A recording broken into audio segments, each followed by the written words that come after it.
What's happening, everyone? Before this next leg of podcast show starts, this is a reminder to you not to be a minge bag. Go over to Patreon, sign up for £1 a week and take advantage of all the Patreon perks. It is the Patreon that pays. We have a betting show on a Saturday, which the postman here is picking winners every single week. Yeah, the betting show comes out Saturday mornings, covers UFC and boxing, footy when we're in the footy season. But yeah, we're winning on a weekly basis. I can't remember the last week we didn't find some sort of winner. So yeah, as Andy says, don't be a minge bag, come and get involved. And as I say, it's one of the best communities that you could be a part of, isn't it? It's a belter. As well as the betting show on a Wednesday, me and Jord have a chat. That's where you might have seen on our Insta Reels about crocs, about harpooning people at the end of the night, all that kind of chat that goes on. And even better, every single Wednesday we do a raffle draw, and our sponsors Montrex give £100 gift voucher away just for being on Patreon. No better time to join. There's 30 plus episodes already that you can go back and watch. Again, no better time. Get involved. Don't be a minge bag. £1 a week, and we'll see you there. What's happening, everyone? It's the weekend. It's the Sportscast. It's me, Andy Grant. It's me, Jordan Neal. Hope you're all having a belter weekend coming up. We have got, as always, your sponsors. You've got Montrex, Veer Clothing and Health Kick Kitchen. All the links to access them are in your bio. Don't forget, if you do wear Montrex gear, we give away £100 gift voucher every single Wednesday if you signed up on Patreon. We've been doing it now for 6 weeks. All you got to do, sign up, listen to the extra show we do on a Wednesday, and you're in automatically to the draw to win £100 gift voucher. So again, big shout out to all our sponsors. And yous who support on Patreon. So nice one. Yeah, legends. Those of you as well who asked on the Sportcast who is the greatest sportsman, me or Jordan, you'll be finding out pretty soon, because we teamed up at Roxy's this week and we went over, played some bowling, table tennis, pool and basketball. Me and Jordan going head to head. Not going to say anything, but the video will be dropping in the next couple of weeks. And let's just say the Miracle of Istanbul has got fuck all on the Miracle of Roxy's. Okay, that's all I'm going to say. Like recording, what odds do you reckon we'd be?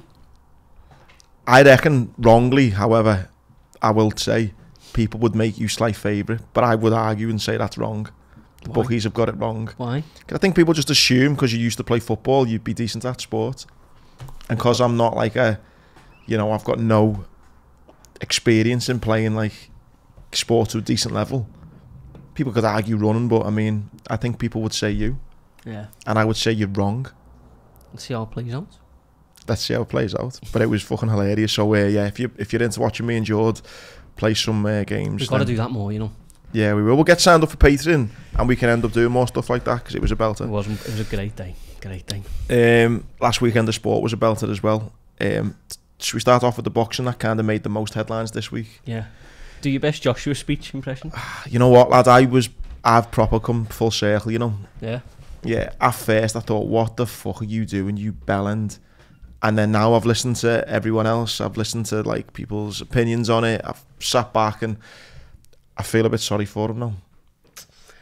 I don't feel sorry for him. I think it was an outburst of a build up of pressure, but I don't think he said anything personal in there that would suggest it was a mental health issue or something like that. I don't think he's under like a mental health crisis. I don't think he's going through. I think he just realised in a moment that there's a person on the planet who will always be better than him at his chosen profession, and that's hard to deal with. It's hard for anyone's ego, never mind a multi-millionaire boxer's ego. I also think what made me feel sorry for him now is that probably didn't realise as a kind of fan of boxing, like the pressure he is under. Yeah. And don't get me wrong, I think he's arguably brought some of that pressure on himself by just the sheer amount of people he's got around him. And I think the fact that it's like, you know, he's almost been, in some people's eyes, carrying boxing. He's been the main man, he's been this, he's been that. He's got all these people around him, all these sponsorship deals, endorsements. I think there's a bit that he's just went, fucking hell, God, this is weighing on me for so long, and it's broken. I think Anthony Joshua, AJ's a character though, isn't it? Like a character that gets played. You could probably see this coming when he stormed in that university house and stuff. It's like he's not, what he portrays to in his career is not him in with his mates. I don't care what anyone says. But I think on the flip side of it as well, look, like Usyk's just achieved something amazing, and Anthony Joshua just completely disregarded it and took over. So he's just got the limelight. I mean, look, the first thing we're talking about is not the actual fight, not the winner. Joshua's outburst, and that's wrong. I think Usyk's comfortable with that though. I don't know if you've seen his face. He's like sort of like... He didn't seem that harsh, did he? No. But at first I was thinking, Joshua, fucking hell, lad, what are you doing? But after listening to bits, and I've seen on Simon Jordan on TalkSport and Tony Bell, you go back and forth on it with a difference of opinion and stuff, and I think ultimately everyone will agree that he was disrespectful in his actions afterwards. But I think people are definitely going to stay mixed on, because people will just go, that's what Joshua's like in real life. The whole other thing's an act, and he's just showing his true colours. He's disrespectful, he's horrible, he's this, he's that. But then it's the other side of that's a fucking lot of pressure he's got. I don't feel sorry for anything he done in the ring though. I just think it was stupid. What I feel sorry for is like the press conference after, where you sort of see the realisation that he got beat, hit him in the face, and he shed some tears or whatever. If that was the sole thing that happened, I'd be like, respect, you know what I mean? Like, you obviously care so much about your craft, and you got beat. But like the stuff in the ring, I think it was... What was with the throwing of the belt? I didn't understand that. That's why I don't feel sorry for him because of the behaviour towards it. That's what I say. I don't believe it's this like, I know people are trying to put a mental health spin on it, but I don't believe personally that it is that. No, I just think it's throwing the belt, one, is disrespectful, but it's so mixed because then he's grabbing the Ukrainian flag, and then, I think I don't know what he described what's going on in Ukraine as, but I think it was something along the lines of, it's bad, innit? Or something like that, do you know what I mean? So I don't actually feel sorry for him because the way he spoke on that is not, I don't think there should be a way out of, it's just pressure. How, I just thought it was interesting how everyone around acted though as well, not just him. I mean, you're seeing there was a great build-up on a Twitter thread we all watched this week, and it's like, Eddie Hearn's acting a certain way, then you had his like trainer acting a certain way, all his people, and it just got a feeling of like there's so many yes men around him. Joshua's a CEO, mate. He's a CEO of a business, and he's the business. But it's like that other thing we said about McGregor, at what point though do his trainers and the people around him tell him what to do? They potentially would know best, and at what point when he says no, I'm not doing that, when can you go, well, listen, well, you are, because he just goes, I fucking pay you, no I'm not, and it's such a hard balance. I think he went round like, I was uncomfortable with it, the whole thing. Like, he went round looking for a trainer that fits him. Like, he went and picked these trainers, and then he said to Robert Garcia, whose reputation's definitely took a hit, all right, you can come over, but my mate Angel Fernandez, who's a good coach, I don't know how much of a good teacher he is, he's also here, so you two have got to get on to fit me. And then I've got my cousin, and then there's this guy, and if you look at the start of his career, he had Tony Sims took him first, who is like a sort of a good friend of Rob McCracken, who didn't go with Joshua till the bigger fights. So he's gone from Rob McCracken and Tony Sims, two fellas who like don't take no shit at all, and will have told him you're training at this time here, there, and whatever, to manufacturing a team that fit around what he wants. It's never going to work. Is there not a bit either that's like, I'd do the same in the fact that he brought his cousin, and now he's his cousin's head of security? There's a bit of me that thinks I'd like to do that, bring people up with me, but at the same time there's got to be a line where you go, I can't fucking help everyone. If I was paying you $100,000 a year, though, would you tell me the honest truth? Yeah, I'd like to think I would, but at the same time... Or would you say, unlucky lad, we'll get him next time, please be a fucking next time? Yeah. Listen, I'd love to sit here and go, but again, I'm not in that position. I'd like to think I would, It's just, I just think there's so many people in his team. Well, yeah, here's one then for you. Let me redo the question then. Say we got producer Musk here, so say we're both on $100,000 a year. We've both been mates for years, and you're doing bits at the top.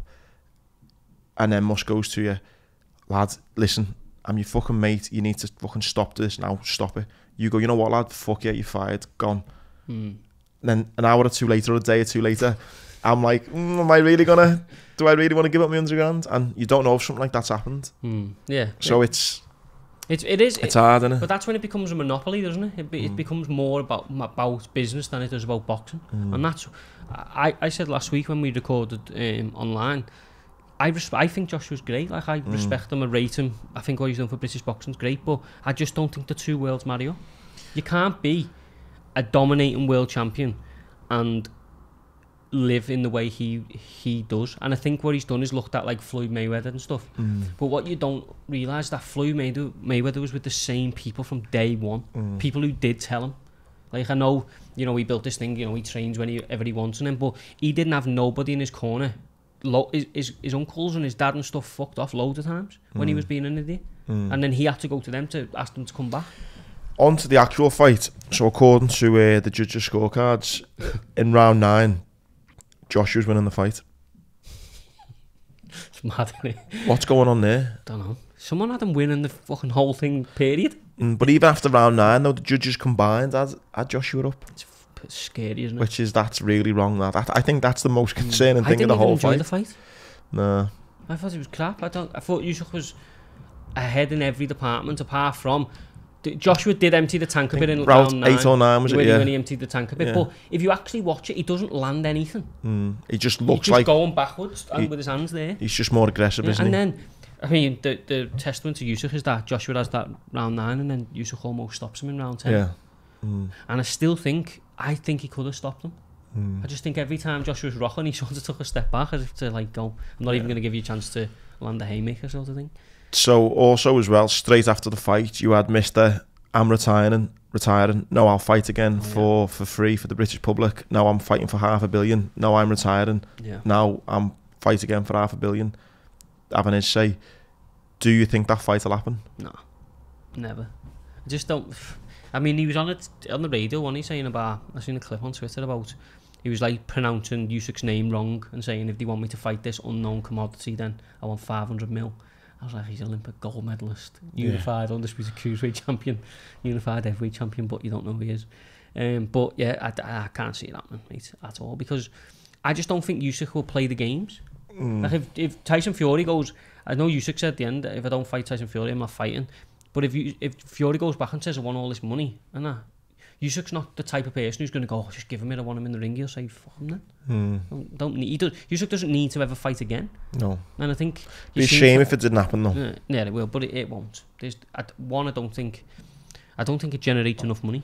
I think if Joshua fought Wilder, would do bigger numbers than Fury versus Usyk. Because... I'd like to see that fight. I would, 100%. But I just don't think it's got the intrigue, because a lot of the Tyson Fury circus is around what he does at press conferences and what's he going to do to Usyk, because he's not going to engage in Instagram games and stuff like that. It just wouldn't sell. And I think it'd be a terrible fight. I seen a thing where someone said, like, you know what, that's what happens when like a 20 or 30 stone fella leans on you. And someone said, yeah, like that is like something like prime, something like boxing skill or something, and it's just like fucking 30 stone fella leaning on you. That's how you're gonna win. But I don't think anyone in the world will beat Usyk, but I just don't think that fight will ever happen. The other fight on the card was Callum Smith with a heavy knockout. Do you know what? I did not like the first couple of rounds though. No, he was getting hit clean, and he never gets hit like that. I mean, you could probably look at, even against Canelo, he never really got hit clean. No. At all. But when I think of Callum Smith now, is knockout real for that exact same lad. Heavy. I think Border Lee will be forever cursing himself. Because I think he had the ability to make that quite a competitive fight. But he hit Callum and then just got like overexcited and just walked straight into an absolute sledgehammer. That left hook he's got though, mate. How many times he's done it now? Like maybe 10 knockouts he's got doing that. He's got a whole highlight reel of just them. That same exact punch. I wouldn't take... No, they're just frightening. It's scary, isn't it? Every fighter goes down the same way. It's like the Twin Towers. Do you know what I mean? It's like everything just like goes. Some fighter, hope to God he gets his world title shot now. Yeah, Beterbiev out until the early New Year, 2023. So I hope Callum can get another fight in, because he desperately needs some rounds. But obviously, at this stage of his career, if he's going to finish it. But I just like to go into that fight with at least like a 12 rounder under your belt. Then I think he'd win. But I do think he'll hold another world title. Keeping it. What was I going to say? Keeping it. That's the word I'm looking for. Combat. Keeping it combat. The UFC, we had our own Montrek sponsored Leon Edwards absolutely stole the show with a heavy headshot. Just like took his head off literally with his shin. Is it his foot, his shin? What would you like? It's like It's like that. It's like the joint that connects your leg and your ankle, innit? Your ankle. No, it's like the little bit, like in the middle, but it just landed right there. See, Kamaru Usman on the floor. Yeah, that was a scary. Yeah, it was a scary moment to just see like how he just like a broken man, just like wow. He said to the ref when he got up, didn't he? He was like, "No way." He's he? He's like, "Nah," because obviously he's probably remembered standing there, and the next thing he remembers like he's getting picked up. But it was a crazy fight because Leon had a great first round, and then got filled in. Yeah, he said that he was one of his worst performances. He just couldn't get off, and Usman had him pretty much in every department, wrestling, striking. Probably was landing a little bit too often at one point where, you know, I'm not saying he could have got stopped, but it was heading that way. And then with a minute to go, like, I don't know if you've seen the commentary, but like Rogan and them are saying, you know, he's probably happy just to get the points here. And then John Anik, who's an unbelievable commentator, said, no, he's not cut from that sort of cloth. Second later, bang, done. I thought we just mentioned about the kind of team around Joshua. The team around Edwards was great. You know, some of the commentary in the corner just saying to him, like, what the fuck are you doing? Come on, fucking, how much do you want this? And it's like knowing you fight at that, because I don't know, like, you see Leon Edwards, I think he snaps back at one of them. He's like, I don't. Well, like, they obviously knew the buttons to push and when to push them. Yeah. And then, I mean, he's done the Conor McGregor walk off, and he's doing brilliant. Billy walk and so stuff. Fucking made up for him. Like, it was the rematch, like, is just an absolute money spinner for him. And they're talking about Wembley, aren't they, for it? But I know Dana doesn't like doing stuff outside. Yeah, but they can put a roof on now, can't they? Can they on actual Wembley Stadium? I think so. I know Cardiff they can, but I don't think they go there. No, I think they can do. Can they? Yeah. I mean, if they can, then perfect. But mate, imagine that card with Paddy's Molly. A bit further down the road there. Obviously, Molly's got a massive fight, but she could be on there. Tom could maybe be coming back around that time. Till hopefully coming back around that time. Like, would you fuck me and Musk off this time again, or would you actually get us tickets this time? Nah, I would go on my own. Oh, right. No, I wouldn't. But yeah, I mean, Usman coming over here because I know he's been knocked out, but that was probably one of his best performances in a while. He was that good, you know what I mean? But it's a great fight because even though you'd probably make Usman the favourite going into the rematch, you know that Edwards has got that equaliser. I thought what was brilliant as well, it reminded me a little bit like McGregor, where, you know, we kind of was working on the shot that hit Aldo. You know, he's going to hit and I'm going to slip it and punch. The clips come out afterwards of the Edwards team saying, like, look, he's going to do this, and he goes that way, then hit him there, and I just thought it was brilliant. Do you reckon he consciously threw that kick, or do you think it's just like repetitive training and he's like, I'm tired, I'm throwing it? I think it's like that with again, know nothing about boxing in a sense of what it's like to be a trainer or, you know, a coach or a fighter, but I think when you're doing that repetitive training and that you just can't subconsciously drummed into you, like left, right, lean, kick, I just think when you are knackered 25 minutes into a fight, 20 minutes, whatever it was, those things just happen. Yeah, it's such fine margins in sport though, because if you think about that, Leon Edwards has won now. He's now the welterweight champion, the second ever British UFC champion. The endorsements he's going to get, the money he's going to make in the rematch, the money that he's going to make even if he loses the belt because he's a former champion. So with a minute to go, he was like going to lose a world title fight and then probably go, Edwards is never good enough. Feed them to all these monsters who are coming up as like the sort of gatekeeper. Within one kick, he's gone from that to like changed his life completely. Mad. And that's what's great about the sport. And that, like, and in that sport, because there's so many ways to win, you're never done ever. No, never. No, it was brilliant to watch. I enjoyed that more than the boxing, to be honest. I can't wait for the I really can't wait for the rematch. It's gonna be unbelievable. The other little bits on we've just mentioned it. Then Molly got a fight announced in the home of boxing. MSU. Mad, that, isn't it? Mad. When's that? December? November the 13th or the 12th, I believe. Yeah, there was talk of Paddy being on it, but that's kind of rumours got knocked back on that. Dana was giving him a little bit of an underhanded, like, kick up the arse criticism. A little bit. I wouldn't. Would you call it criticism? I don't know. But I just think it was a gentle. Well, I don't know, because he actually comes back and says, look, he can do what he wants, but he just basically said because of the weight that Paddy gained, it's hard to kind of think, oh, we'll put him on a fight in 8 weeks, 10 weeks, whatever, because he needs a bit more time to drop the weight.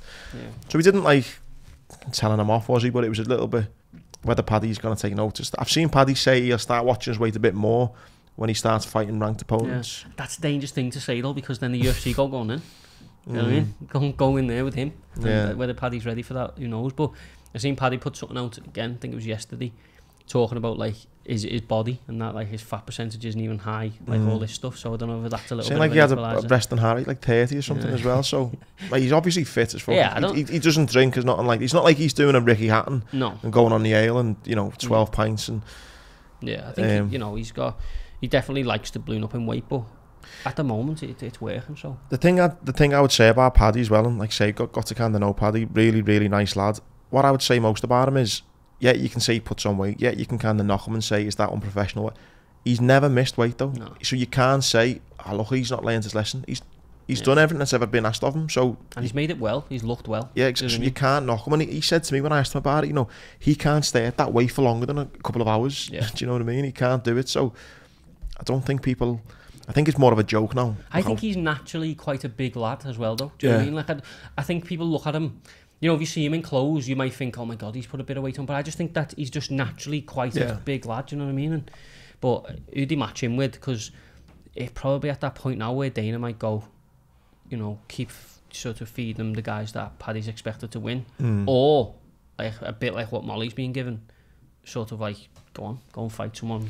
It's interesting from a business point of view, though, where Dana goes, like, you look at the numbers on whether it's YouTube downloads, this and that, and he goes like, we don't want him to get beat. We will give him the slow road because we'll just not risk it, because he is turning into that cash cow, isn't he? The numbers that'll be around Paddy's first big fight will just be crazy. His first like Jeopardy fight where you genuinely believe he could lose. I know with Jordan Leavitt we were like, he could take him a few rounds, he could do this, could do that, but like first one where you think even where Paddy goes in as like an underdog or something, it'll be huge. Like, but Molly will be a sizable underdog, I imagine, in her next fight. Like sizable underdog, yeah. I think I think so. Erin Blanchfield.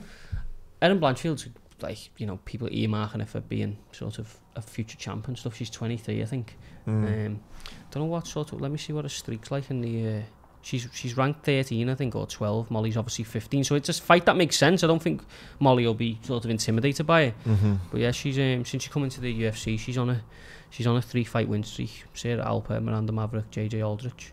With but she got that standing, like, I don't know if you've seen it, she's like up against standing like guillotine choke, like standing up. It's a fucking bit dark, but I think sort of just because of the hype around Erin Blanchfield, I think Molly will be, whether sizable is the right word, but I think she'd probably be entered as the underdog. But I don't know, got that spinning back elbow. Funny that. Stick to what's happening over in the States. Bit random on, but basketball.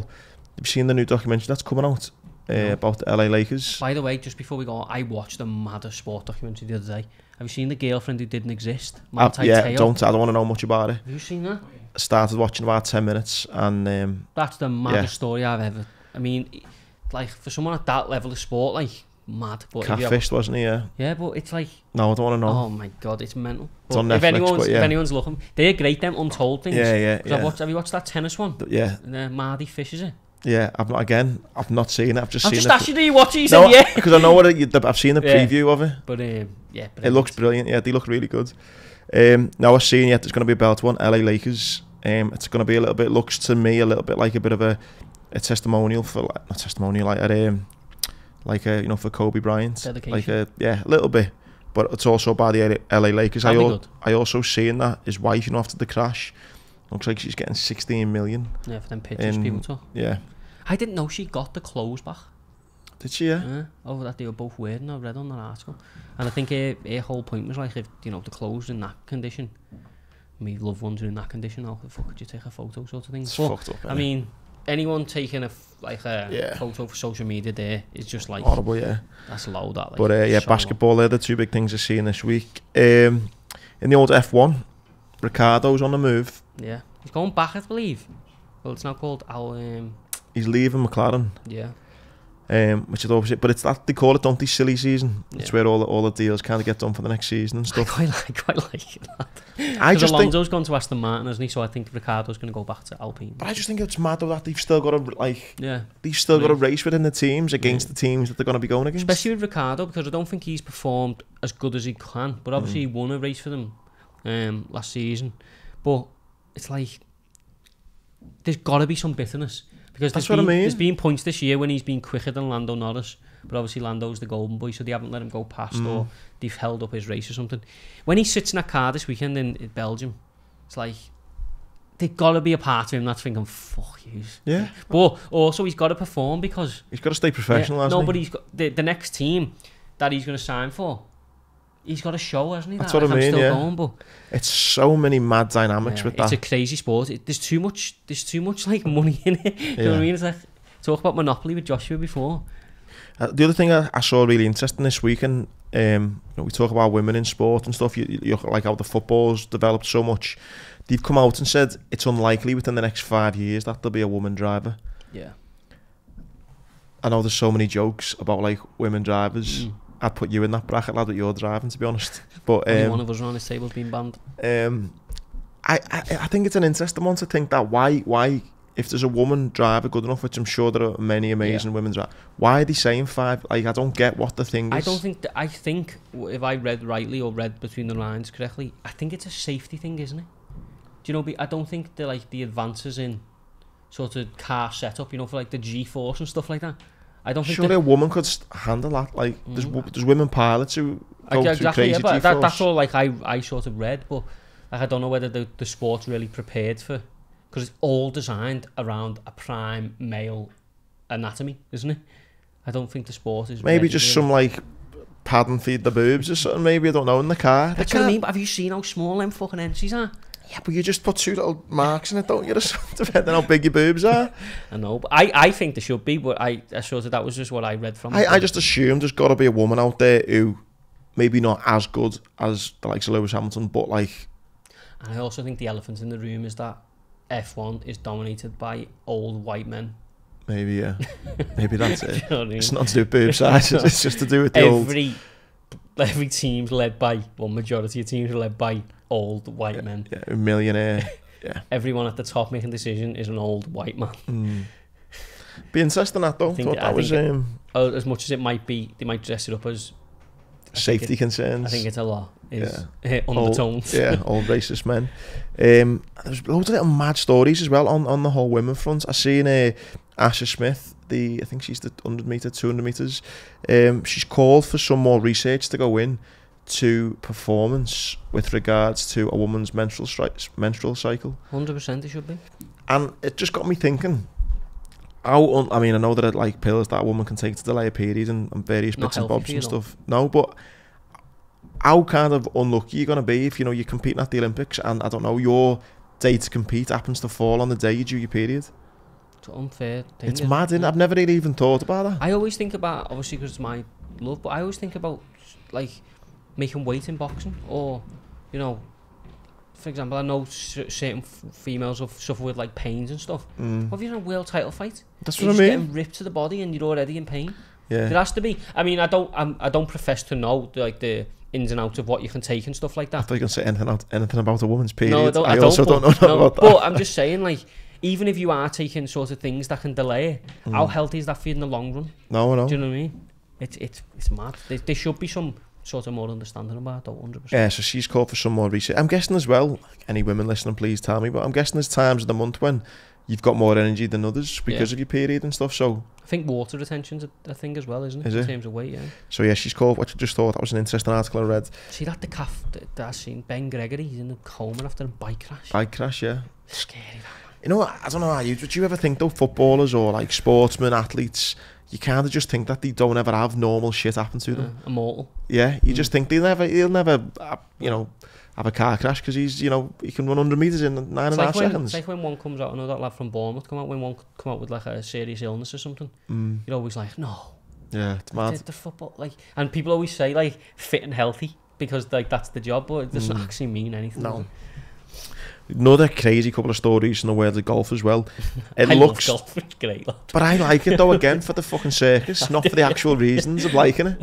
It's a mad world, golf. Well, it looks like Woods and McIlroy are kind of, well, to me, looking at it, looks Batman like and Robin. the kind of, looks like they're going to be staying away from the Live tournament for the time being. I'll get that little disclaimer in because they're doing some mad, like, high. I don't understand this. I don't. So what I read is that it's a 3-man, 3 teams virtual tournament played in a stadium. So does that mean like you're in a stadium? There's like a screen. Yeah, that's what I would have thought. And you play the course. How boring would that be after 3 shots? I just thinking they're thinking of all the people who are paying 70,000 to fit in a stadium. Well, like, but what about, and you could do like pay-per-view, couldn't you? People could watch on the laptop or whatever. Yeah. It's still not. No, I know what they're trying to do, trying to come up with things that are going to rival this live stuff. And be like, but unless someone has got mad details on it and understand thoroughly what they're going to do, then let us know. But on the surface, I just don't see how that works at all. It looks as well like the PGA are up in the game as well with regards to live, because the average purse now has gone up to, looks like 17 mil. Yeah. For I think it's 12. Why weren't they doing it though? For the 12 PGAs that are going to be coming up, I think they've announced that that's going to be the purse. I don't know how much of an increase that is, to be honest. No, I don't know. I know they're talking about sort of elevated events around the majors, which would obviously be increased prize money. Obviously, try and get the bigger players playing there. But it's like, it sort of feels like, they're going to just compare it to something, you know, Cineworld, they're going into bankruptcy, and they're saying like everyone needs to come back and save sort of, you know, the cinema. But like the Odeon have now done this Lux thing, haven't they, where you can pay the same price but you get like a reclining chair, you get beers and pizzas to your finger, whatever. But for years they were just ripping people off, and now because something else comes along, they're like, save us. Yeah, they weren't asked before. No, they were happy just like getting away with what they can. Yeah. So obviously the PGA's been underpaying people. I mean, underpaying in that world is obviously still a lot of money, but you're still getting underpaid. Yeah. So, I would totally agree. Like, just because they've come along, that now they're like throwing everything at it. So I guess save the great British cinema. Fuck off. That go to the Odeon, you get a pizza to your share. Do you know how mad it is though from going back to like a normal cinema after you've sat in those recliners? I feel like I'm watching it. You can't. No, I watched the Top Gun movie in like the Lux thing, and I had a pizza and stuff, and you're like, I don't even want this film to end. Do you know what I mean? Like, it is good, like, yeah. And you're a fair distance away from people. Yeah. I don't like people next to me in the cinema. You don't even like my missus next to me. I can't get one in the middle of that. Do you remember Ed's fell off when you said we talked about sports and physios and massages, and you said you'd never had a massage? No, I've never. I think that's fucking weird. I've never get one. Like I had a massage last week on holiday. Oh, it was amazing. Do you know the person? No, she was some Greek woman. She looked a bit butch, to be fair, but she was great. Like the whole idea of it's just weird. No, I get it's people's profession and that, and I'm not trying to put your profession down. I can't damn, but like it's weird. But it's like, I don't know. Yeah. You said you don't even let your bird give you a massage. Never in my life. That's weird. I'd throw elbows. That's weird. She wanted it. Not even if she promised you a happy ending. No, I'd rather go to bed. It's our anniversary soon. And, asking for one? No, we were talking about things we're going to do, like where we're going to go, maybe go away somewhere, try and get away for the weekend or something. She was like, this place has got a spa, so I'd cross that right off. I'm going nowhere near that guy. Get those oils away from me. She was like, you can just sit by the pool. Like, sound. You're a weirdo, I'm not about that, it's weird. No, you're weird. No, I'm not. I think more people are in my club than that like to confess. Last one, lad, before we look on the old foosball. To get through on the old footy, man. Jesus. Tennis, the US Open starts this weekend.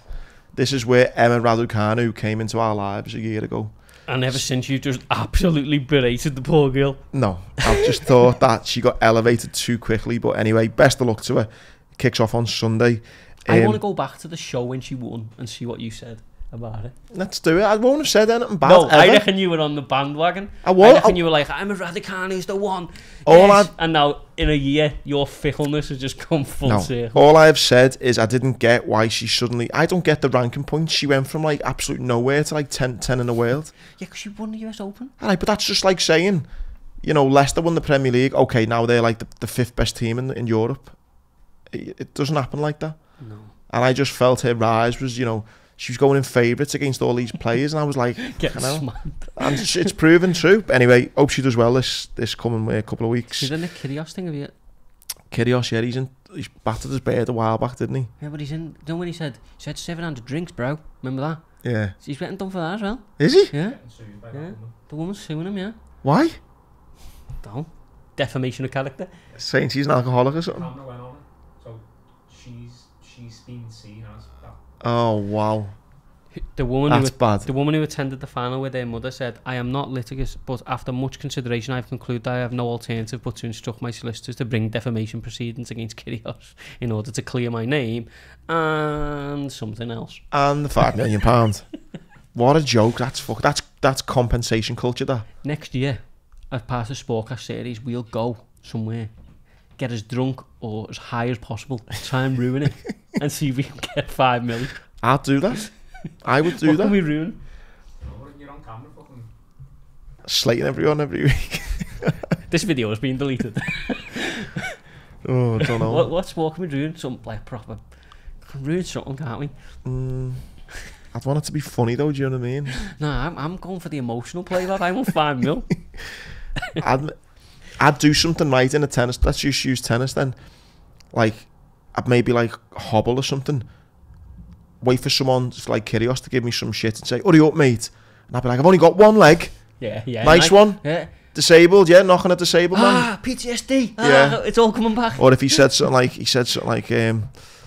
chop chop, man, hurry up. I was like, chop chop, yeah. I mean, leg chopped off, lad.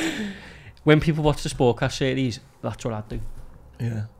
What I did in the Sportcast series is what I'd do at live sports. What do you mean? Just think back. What? Give me shit? No. There was something that I did in this podcast series what really... How can we say this without giving it away? You might have been a couple of pints too deep. Where... When you were pushing me? That's what I'd try and interfere with the game. Oh, right, push me, Maybe get a dig. Yeah, I can say that, yeah. So when we were bowling, Jordan was just pushing me, being a dickhead. No, I didn't push it. My hands didn't touch it. Let's talk less about it, but just, yeah. I was like... I wouldn't surprise me you pushing a disabled man over. I was like there. I think that's your level of, morals. It is what it is. The other mad thing is seeing this is a little bit... I hate the way you call yourself disabled when it fits, That's part of what I can do. Another thing that's just as weird as you not liking massages is Andy Murray is going to undergo some sweat testing to help him with his cramps. So he's getting loads of mad cramps. And Isn't cramp lactic acid? Well, he's come out and said it's not just as simple as drinking more water or drinking more whatever, salts and stuff. Drink too much water gives you cramp. So he's having these sweat tests done to find out why he's cramping up so much. I need that. I think that's just God's way of going, lad. Hang up the racket. Give it in. Just stop. You've had a good innings. Let's just come on. Yeah. But he doesn't want to stop. Fair play to him. He wants to crack on. He wants to play to the, Worst cramp I ever had was when they started to introduce, sort of towards the back time I playing football, they started to introduce obviously being big on hydration, but do you remember them gels? They're still going. We were all smashing them boss, this makes it, and I got the worst cramp ever. So I just went back to boozing the night before and not having any breakfast. That worked out fine. Great. The last thing on the tennis as well, which is a massive piss take, I think now, McEnroe has come out as well and also thinks it's a piss take, is Novak Djokovic will not be at the US Open because he's not had a vaccine. Listen, apparently COVID disappeared now. Remember that disease that no one could even fucking go and see your nan because everyone's going to die imminently around the world all at the same time. That's disappeared now. And Novak now can't play in the US Open despite being one of the greatest tennis players ever to live because he hasn't had the vaccine. And I think that's a fucking disgrace. Just takes all the... I mean, I'm only a majors tennis fan anyway. Don't watch the tour. It just takes all the... I don't care, to be honest. I'll check who wins, but that's about it. No, I mean? Same. I just think it's a piss take, and I'm not... I don't want to come across as distasteful or disrespectful to anyone who's passed away with COVID and things like that. Yeah. That's not... I'm not on about that. I'm on about this fucking rule of you can't go to a certain country and play in a certain tournament because you haven't had a vaccine. Yeah. I think it's bullshit. I think it's bad, but I also think now with Djokovic, it's beyond that now. I think there's a lot of people who are like, no way, we're not letting him. We're not just going to sort of back down now. Yeah. Do you know what I mean? I think that's now playing a massive part. Yeah, what time are we almost? 37 minutes. Oh, nice little 20 minutes of foosball chat, lad. Yeah, we got some questions as well. Where to start on the footy? You know where we need to start? How fucking garbage we are. Yeah. What was interesting, you put up a photo this week with the lads, and we played a team, Leicester I think it was, in 2019, and it was 2018. And there was only 2 differences in the starting 11 against United in 2022. That is concerning. And they both if both of them came back, they would be the first names on the sheet. That is really concerning. I said on Twitter, I don't think that Firmino and Milner should be starting in any Liverpool first 11. I mean, I've got to be totally honest. Carabao Cup maybe. I don't think Henderson should either. Do you not think? No. Not now. I just... Who would you have in front of him then? That's the problem. There's no one there. But I think in an ideal world, Henderson should now be playing sort of... I don't see how we go into this season playing Henderson every week and winning things or being close to the top. That's not disrespect to him, because he did prove me wrong and he's a great captain and stuff like that. But I just don't think he's at that level anymore. But I don't think he's... Well, I think he is at a level, but I think what he's brought to that team, it isn't so much his passion or it's his energy. It's almost something you can't see. Like, he just seems to get everyone going. He's like the special ingredient. It seems to me. You got Fabinho does the sitting role. Thiago and Wijnaldum for a while was that kind of... I don't know. Henderson gives something, I think, which you couldn't really, say that's the one thing he brings. But I think he's best now playing in front of the back four, so being the one who's got the two ahead of him. But he's not as good as Fabinho. So now, to get him in the team, you then play him alongside Thiago or someone. I just don't think he's as effective there. But I think Milner's even further down the road than he is. I think Milner sets a great standard and stuff like that. But I don't think he should be playing. He shouldn't be starting, mate. But it's like, I said this in the group the other day, like Harvey Elliott, I just don't remember a game where all this promise, I've seen it. I see all the clips and I see all like the bigging them up, but there's not been a game yet when I've gone, he's going to play for Liverpool every week. He is only young now. I know, but how long? Like at 19, you're doing it, lad. The problem is, though, as well, talking about like 19-year-olds, there's been so much talk if we need another midfielder. Listen, if Liverpool's only hope of kind of turning the season round and getting back onto winning ways is signing a 19-year-old Jude Bellingham, that's a fucking big problem. If we are putting all our eggs in this one basket of a 19-year-old wonder kid, Jude Bellingham, to come in, hit the ground running in the Premier League, that's a fucking concern. If people are thinking that. He's got the stature to do it, hasn't he? Like, so at this we're team... breeding players now, like Carvalho looks dead sharp. And this is not me saying, like, Elliott's crap, I'm really not saying that. But we need players now who are going to go and perform now. Whether they're 19, 25 or 30. I really like Elliott though, lad. I think he's good, but he's not doing anything, and there's not been a game where he's done anything. He's looked nice and he's done a few nice little touches here and there. But to be fair, the whole team's not done anything. And I get that, but I mean, Trent has had, I think, 3 of the worst games I think he's ever had for Liverpool. I think. But I was saying this last year, lad, about Trent. Van Dijk's got done quite a few times. Hasn't been done like that in 3 or 4 years. I don't know. But last year I was saying this about Trent and people just said I was an idiot. And he does not defend at all. For that Man United goal, he literally, I've never seen anyone ball watch at that level as bad as that. The 1-2 that went past him, he literally was just standing there thinking... He gets away with murder for the Fulham thing. When he jumped with Mitrovic there, he would have rather been in any other place in the world than jumping for that ball. Champions League final, switched off goal. I'm not saying it was all his fault, but he switched off for that as well. I think my argument out to that, I think the whole team's just not played well, and the concerning thing is it felt a little bit like I don't believe this for 1 minute, but I seen someone put, this is what happened at the end of Klopp's time at Dortmund. It's almost a little bit like, the players have been getting told the same message for so long. Either a mix of the players like, right, okay, we know what we've got to do, and the standards maybe drop a bit, or other teams just get onto it. When he got sacked, they were like 18 or something, weren't they? Yeah, they had a really bad last season. I'm not saying, listen, I would adore Klopp, you know what I mean? I love him. I hope he doesn't leave for the next 10 years. But it's a concerning start of the season. And I think people will watch this and go, oh, you're being fucking spoiled, you've had all these and we've only had a bad few games. But as a Liverpool fan, when you're enjoying all that success, you have to be honest as well when it's going bad. You can't just go, oh, it's going to come back. And that's what I've seen on, when people criticise on Twitter or whatever, then people go, oh, you don't fucking go the game, you shouldn't say anything, we've been brilliant for 8 years. Sam, but we're not brilliant right now. You can't just trade on we've been boss for a couple of years, because if we do that, well, where are we going to finish this year? Yeah, well, it's that constantly kind of striving for excellence. Even when you are excellent, you've still got to know you can improve in certain areas. And I don't see, like, we play Bournemouth this weekend in a game that I think we'll win, but what's changing within the team? I think the only change that might happen, because he's been as bad as anyone, is Robertson might get dropped for Simcas, because he's brought him on a couple of times. But I think Van Dijk will play. Next to him is, Gomez, who was I mean, the injuries have been a piss take. There's a lot of injuries. We knew that, lad. We knew that Thiago picks up injuries. We haven't done anything to replace him. We've bought a lad up front who is clearly not the greatest start in the world. Interesting times. United on the other hand, fucking hell, don't know where. I mean, to be fair, I think United were going into that game no pressure. I remember speaking to you on the day saying I'm really nervous about the game. Proved to be right. United, all they had to do was show a bit of commitment, a bit of running, and they did exactly that. They just pressed us. I think for the first time they ran more than us. That's what concerned me. Us, by the way. There was just no effort there. United, I wouldn't even say they played well. I just think we were shite. I mean, Gary Neville was having an orgasm saying like the back and stuff like that. I honest to God, and if United get beat this weekend, I wouldn't be surprised one bit if they got beat at Southampton, because they're not good. They just ran more than us. Yeah, and like this sort of little game will be long forgotten by the end of the season when they're 9th or 8th or whatever they're going to finish. I do think Casemiro, God knows what they've said to get him there, by the way. Fuck me. How you can, in your mind, go, I'm at Real Madrid, we've just done the double, I've won everything you can win.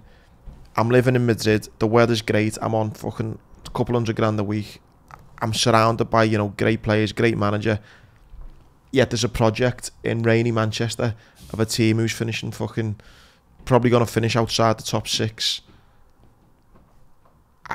Apart from the 300,000 or 400,000 a week, why are you going there? I guess, he would say it's competitiveness in it to try and test himself, but mate, he's going to get a shock to the old system. Oh God, so bad. Because when I know like people are saying that's the McTominay that we want, that's the Eriksen that when he goes and plays in midfield with them and they're not doing it. Fred and stuff. Like a shock to the system when he was used to bouncing it off Modric and getting it back, and now Fred's wrapping in balls on his chest. I mean, listen, as a United fan, made up for you'd be made up, wouldn't you, getting him? The only other concern in is though they've got him in, but they're still getting knocked back on loads of other transfers. Like they're all out of the players who were saying no thanks. A lad called Anthony, I think, from Ajax. I think it looks like that's off at the moment. So yeah, I've got Casemiro in, but every other day I see them getting knocked back for other players as well, which is again might not be the big project they're trying to sell to all the players. No. Maguire finally got dropped. He's going to get Chelsea after him, apparently. Maguire? Fucking hell. Because they're going for Fofana, aren't they, at Leicester? For 70 mil, which is mad. As mad as Anthony Gordon going for 65, which I'm sure we'll come up to. But well, let's just jump onto Chelsea then, because they just seem to be just buying everyone. Everyone, though. Yeah. The Anthony Gordon thing, I know I spoke to Evertonians who almost want to sell him. Well, they want to get rid of him. They think that the 60 odd million is decent money for him, which I can understand it is, but I also think for Everton point of view, they need some attacking players who are going to put the ball in the net. 100%, but I mean, I said it last week, I think, about Neil Maupay. I cannot believe for me why Everton haven't gone for him. It's madness. But the I mean, Gordon has looked okay, but that's a lot of dough, that. Do you think it's a bit of Chelsea's owners just want to try and be like, look, this is our new era now, forget Abramovich, we'll buy who we want? 100%, but I think it's a mad move for Gordon. I don't know why you do it. Like, history tells you that move, and to walk straight into their team, he's not going to play at all. I would be going there if I was Gordon. I'd be on that. I would be on that train in Lime Street. I would for a dough perspective, but from a career perspective, you're going to win more at Chelsea than Everton. Tell Drinkwater and Barkley that. What would they have won at Leicester and Everton? Yeah, but look at the careers now. In the bin. I don't know, lad. I'd be going like. I just think you have to be so careful because, I mean, he's going from starting every week. I get it, and I understand not competing for the trophies Chelsea are, but Anthony Gordon is not starting in that team every week. Maybe not right now, maybe not this season, but he'd be around those players. He's going to improve in training every day. You would have said that to Barkley, wouldn't you? You would have said, when Barkley went there, flying at Everton, I'm not saying, you can just compare transfer for transfer, but, like, on the edge of the England team, just gone to the World Cup, and now literally no one will sign him. No one. But you had the thing as well about managers and falling out and stuff, and yeah, you might be right on that. He might be a one-off. I know Drinkwater had loads of issues with his mental health. He had a lot of, I think his mum or dad passed away, I think, around the same time, and he split up with his wife. There was loads of things going on. I don't think you can just look at it and go, it didn't work, so no one else should make that move. I think for Gordon, it could be a really good move. I think it's a bad move for him, and I just think Everton should absolutely snap the hand off. Well, to be honest, if I'm deadly honest, if they'd have took 40 mil, I'd have said probably decent deal. They're now getting 65 or something. It's crazy. Especially if, I think Lampard might be trying to negotiate for a player to come this way. Maybe that, you know, Brozier, who was at Southampton, maybe him coming this way, Conor Gallagher, maybe someone like that. Conor Gallagher, I think it'd be good for them. Good sign. Results wise on the pitch, I mean, not great again for Everton. A 1-1 draw with Forest. Good game though. I think they could have got beat really though. Yeah, they could have. But I guess they also could have won. But I think Forest have actually looked good. Yeah. Despite like when you talk about signings, 150 mil. They just sign anyone. That's helped, like. That Morgan Gibbs-White, yeah, go ahead, sign you. I mean, that's a lot of money for him. They're looking at Serge Aurier now. Remember the lad who used to be at Spurs? Oh yeah. Right back, looking at him. But they're actually playing some good stuff. Yeah. Like, I think I was quite... Cooper, the manager. Yeah, I was quite critical of Nico Williams saying, I don't think he's that good. But he started really well. Like, the two centre-halves look good. They've got something going there, like, but... Yeah, I think concerning though for Everton on the pitch, that's 1 point now from 3, only a little bit more shit than Liverpool, I'd say. Mate, look at that. 16th Liverpool, played 3, drawn 2, lost 1. Scored 4, conceded 5. Everton played 3, drawn 1, lost 2. Scored 2, conceded 4. Merseyside. I mean, we are just not covering ourselves in... Nah. Honestly, like, at this point, obviously I think we're going to talk about Arsenal. We've started on fire. Do you think it's going to be a standard season? Liverpool, City and the rest following? I think Liverpool might finish even third now. We definitely will not win the league. No. Definitely not win. I know that sounds ridiculous. I don't think we'd win the league at the start of the season, to be honest. Talking shite, lad, fucking hell, 3 games, you're writing us off. It's not that I think I'm writing us off. I just know the standards that's been set. No. It is very, very unlikely that you claim them, you claw them back.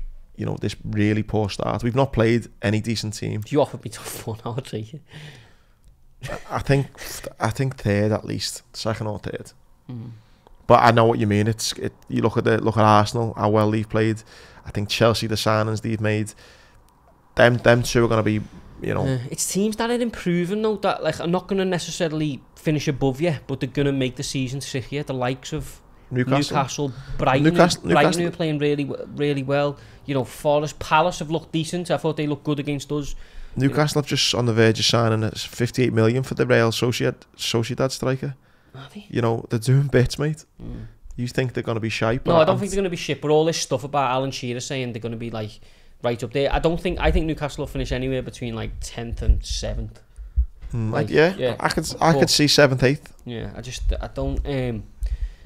I can't see them ever putting pressure on the top 4, but again, they just make the season trickier, don't they? Like, you go to Anfield next Wednesday when we're playing Newcastle. We were at the Newcastle game last year and I walked into that stadium thinking it could be 3 or 4 this. Next Wednesday, I will not be walking into Anfield thinking probably going to be 3 or 4 this. Yeah. I agree. We need to win this. You know what their big signing's been? I think what's changed things is my mate Trippier. Oh, shut up, his free kick was unbelievable. His free kick was sick. But then he got sent off. And then he got rescinded. Yeah. But either way, it's an interesting start. What do you make of him before we have got to move questions. On? What do you think of Haaland start? Haaland. I think every kind of, you know, proper fan and kind of journalist and, you know, anyone in the media, I've nailed it. Like, in the sense that City need to change how they play. Yeah. He's getting like 7-8 touches a game. Don't get me wrong, he's scoring when he got one, but he's not involved in the play. So I just wonder, will Haaland be happy halfway through the season if he's maybe scored 10 by December, but he's not enjoying the actual football? It's one of them. I mean, would he enjoy it still scoring 20 a season, but he's getting 10 touches a game? And he's coming off, isn't he, and stuff? So Pep said he's not going to play when it's every 3 days. He's just not going to play. He's definitely going to be rotated, he said. But it's just the other day, like, I think I said to you in the group chat, fucking hell, Haaland's anonymous, and then he received the ball on his left foot, skipped past 2 people and hit one. And the goalie made a great save, Nick Pope, who's been unbelievable. And I was thinking, he's just done that in like 4 seconds. You know what I mean? Like, he's obviously got it, hasn't he? It's just. But another player who looked really sharp, De Bruyne. Oh yeah. Jesus as well. Yeah, Jesus looks really sharp. Yeah, and also that lad at Leeds, Rodrigo. Yeah. They got rid of Rafinha and he seemed to have gone right. I've really enjoyed, apart from obviously Liverpool being shite. No, I've actually enjoyed the footy. I have. Martinelli as well, Arsenal. We need to do something, don't we? Do you want to get some Patreon? So anyone who doesn't know as well, on the old Patreon, you put in suggestions on a Wednesday. That's where we get a bit silly talking about, do blind people see when they dream and stuff like that. We also do a sports kind of questions, which we will answer a few now. Right, let's get a couple going. Right, this is a funny one that we can get to go. Morning, fellas. If you could crack any boxer and get away with it, no consequences whatsoever, who would it be and why? I know yours. Do you? Who? The big fella? Fury, no? No. Body shot. Who's that gobby one? Who's arguing loads in the Echo Arena? What's his name? The one who was given like Scouser shit. Who? I don't know. Him. Who? O'Hara Davis. Yeah, right up there. I'd crack him. David A, man. Yeah. I know I wouldn't do anything to him, but I'd just love to have a go. Oh yeah, I'm not saying this, so I'll fucking get battered if I. But no consequence in it. Was this just a no consequences whatsoever? You just get to whack them. Move on. I don't know much about him, but he just pissed. I remember that week. I just thought, who the fuck's this fella? He's an idiot, but I can't stand David A. You know. Yeah. Proper little sleaze ball. We were with him the other night, weren't we? Me and the Montrex lads in London. Was you? I bet you that was fucking boss laugh. I'd have stood up and walked down. All right, David. See you later. Wanker. But yeah, let's get another one going. If you could own one racehorse in training, who would it be? Oh, Bide. I was going to say Bide. Just like that, raking it in. Past or present? I think they're saying in training, yeah. In training now. He said, the guy here, Tom, said he would do a Nergamine or Little Big Bear in the flat. I think Bide's got to be, what's it, 11 out of 11 so far? I mean, but yeah. That's just cheating though, isn't it, a bit? You just slide in 11 and 11 and take over. Yeah, exactly, yeah. Who's the one who won at, I was there, who's the one who beat Little Big Bear? Not Kyprios. Yeah. Yeah. O'Brien's. The one who beat Trushan and Stradivarius. Yeah. That was the one who was in my... I was impressive watching that. I do love that Trushan though, he's a proper...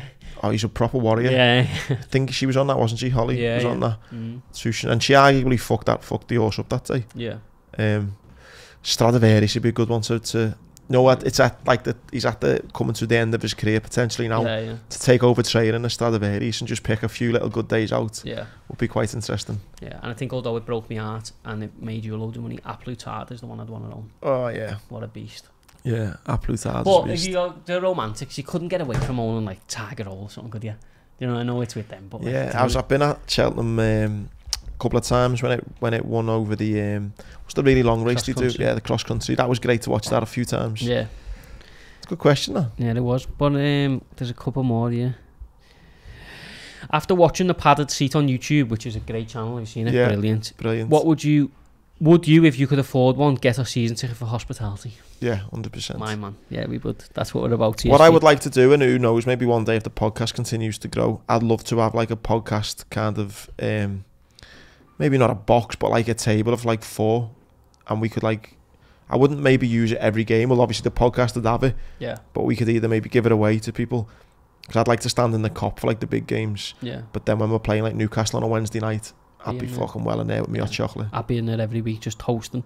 But I want to ask you this one because you know my opinion on this. Or I mean, I hope you know it. It's about out of town fans. Why do Liverpool fans hate on out of towners who loyally travel up to home and away games as Wolves, and foreign Reds who organise supporters clubs and watch games in Canada at 4 AM before work?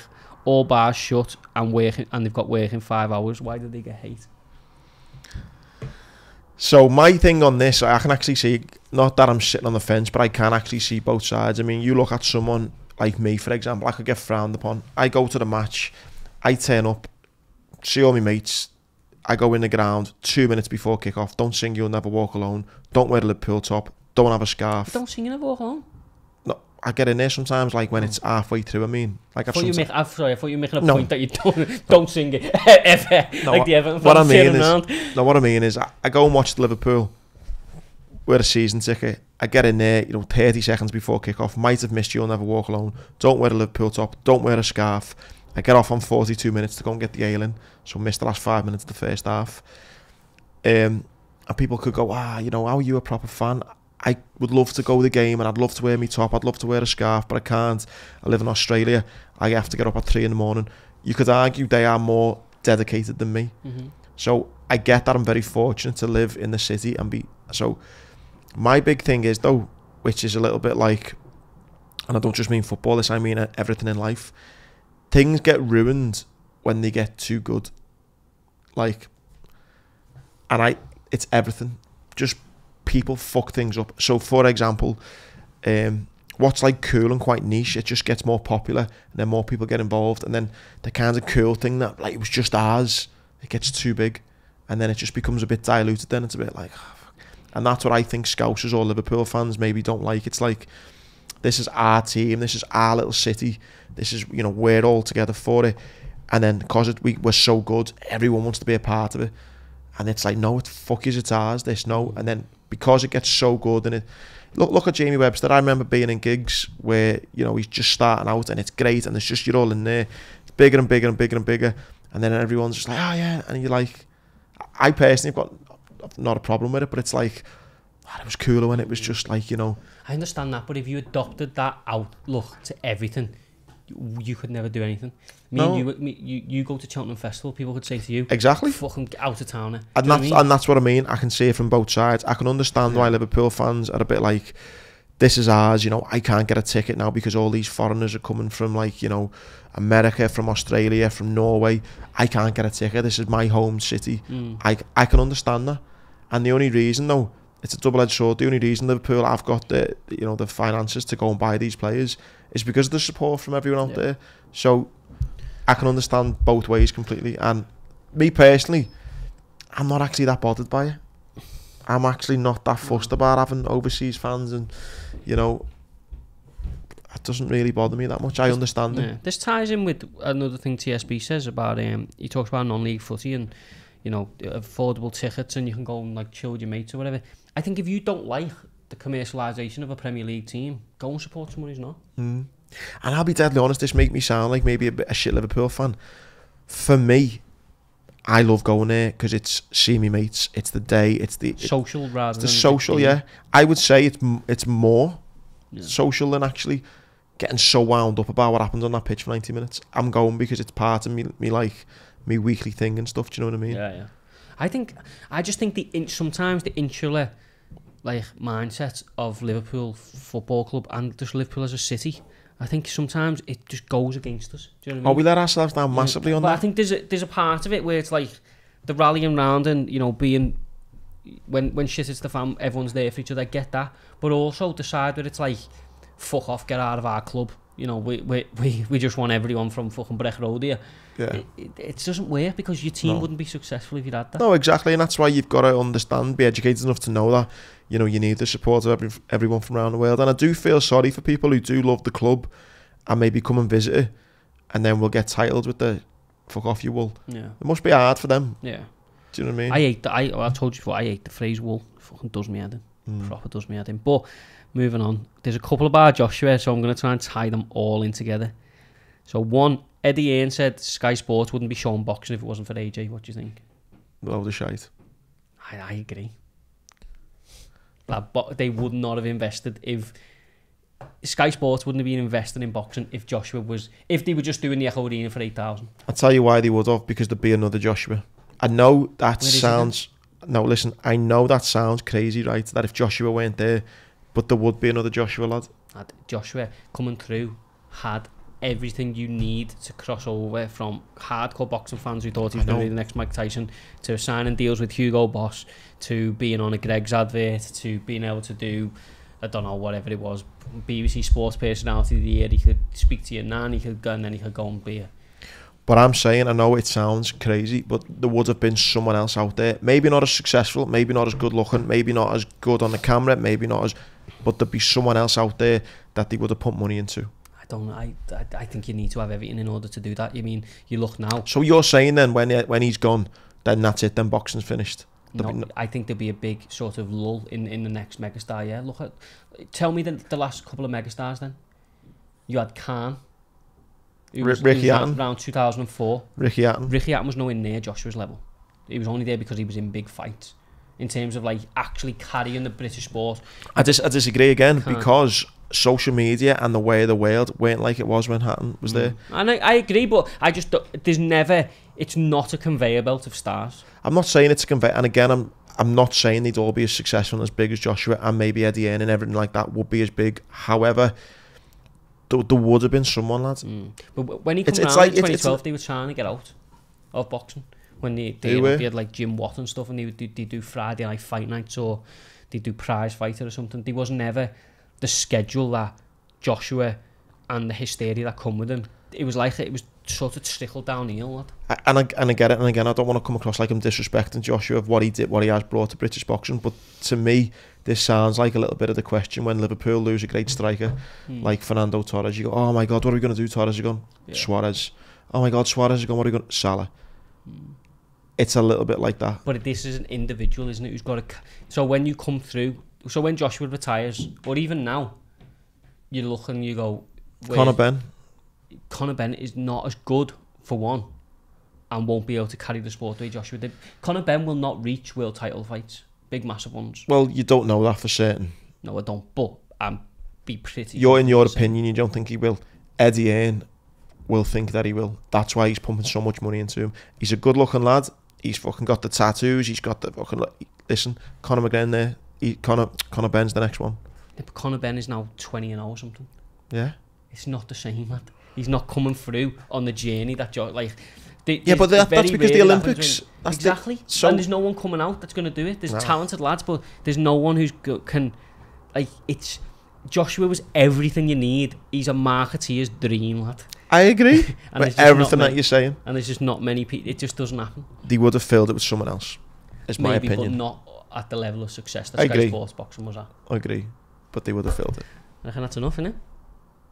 I enjoyed that. Get your questions in for next week. I enjoyed that little, There was a couple there, but I just had to pick the most relevant ones. I think we covered a lot of the Joshua questions that got enjoyed this. Another big weekend of footy. Hopefully Liverpool can get back to winning ways. Have a boss weekend. The betting show, giving our tips out, will be out on Saturday. I think you're having a bit of a rest. Yeah, there's not much boxing on UFC, but I'm going to put a video out just about the little reviews and stuff. So I'll get my footy bet out this week, hopefully for a bit of luck. And again, don't forget to take advantage of all our sponsors. All the links are in the bio. And again, if you don't want me to give you shit on a Friday afternoon by calling you a minge bag, get involved in Patreon. Loads of boss little videos with our Sportscast series coming up. Good laugh on a Wednesday. You're in with the raffle for the £100 Montex gift voucher. And you're supporting the boys. Come and get involved. And we see you soon. Cheers.